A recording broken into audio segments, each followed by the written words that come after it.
Hi, welcome to my channel. Here we discuss machine learning research for a wide audience. Often I had observed that papers could be summarized with just the key takeaways. Having a summary helps in revisiting and understanding all the ideas in the paper in less time.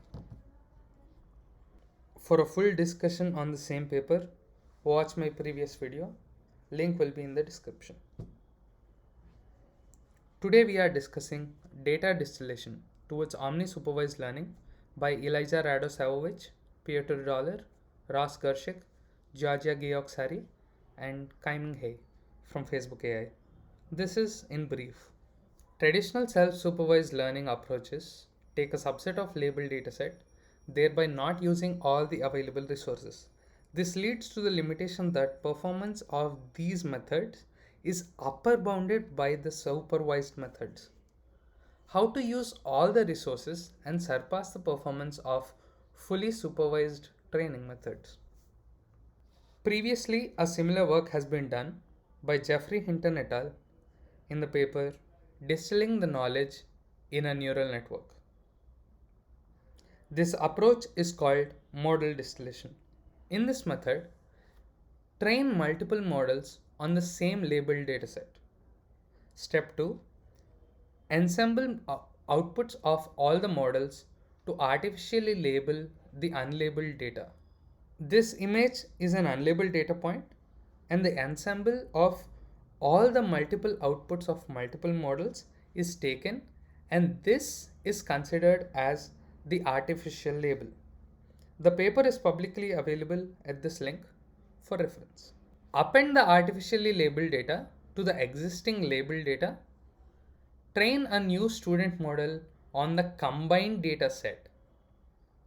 In the current method named data distillation, train a single model on a labeled dataset. Multiple transforms of an image is taken and fed to the network for predictions.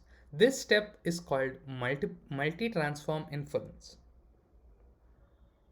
Multiple transforms of this image, this unlabeled image, is taken and fed into the network, and then ensemble of all these transforms predictions are taken, and this is considered as the artificial label. Append the artificial label data to the existing data and train a new student model. So the last two steps are the same. Multi-transform inference is the key difference from the previous work.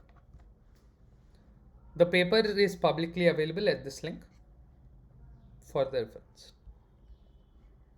Improvements over the previous work.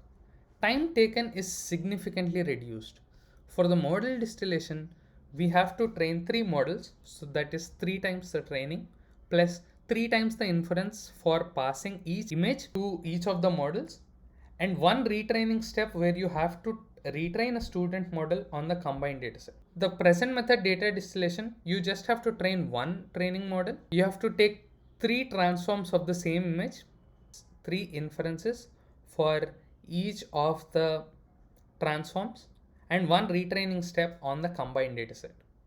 Usually the time taken to generate a transform of an image is much less than the training of a new model. So the time taken is significantly reduced when compared to the model distillation procedure. Since the time taken is significantly reduced, this approach is more scalable to larger datasets. Since the time taken is also very less, the iterative method can also be done without huge compute overhead. They've used few tricks to improve the performance of their method. 1. For better gradient estimate, every mini batch contains a mixture of manually labeled data and automatically labeled data. 2. To keep the retrain step symmetric to the train step, the ensembling output is forced to be a hard label. 3. Test time augmentation. Using the multi-transform inference part, that the core idea, and using the ensembling, it has also proven to show better results during the test time. Observations and results. Low cost at similar performance. For the similar dataset sizes, omni-supervised learning and self-supervised learning have shown similar performance improvements. Here, the dataset size in omni-supervised learning is the size of the labeled dataset plus the size of the unlabeled dataset that has been used. The paper mentions a 3-point improvement in supervised method, and omni-supervised method has given a 2-point improvement, which is very similar. Since there is no need for human annotation, the cost for labeling has been reduced. This method is less prone to overfit than compared to the normal supervised approaches.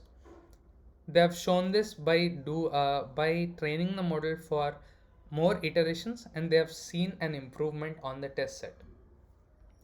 As the figure 1 shows, using more unlabeled data has given an improvement in the student model's performance. Figure 2 shows that using a better teacher. In this slide, the model A is called the teacher model and a new student model is trained. This graph shows that using a better teacher model could give rise to a better student model. This is the most interesting observation personally, that this method is robust to misaligned data distribution. The unlabeled data that we have, it need not be of similar data distribution as the labeled data, and still the omni-supervised learning gives improvement in performance.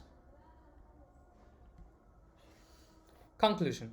Omni-supervised learning can surpass large-scale supervised learning at a much lower cost and in an efficient way.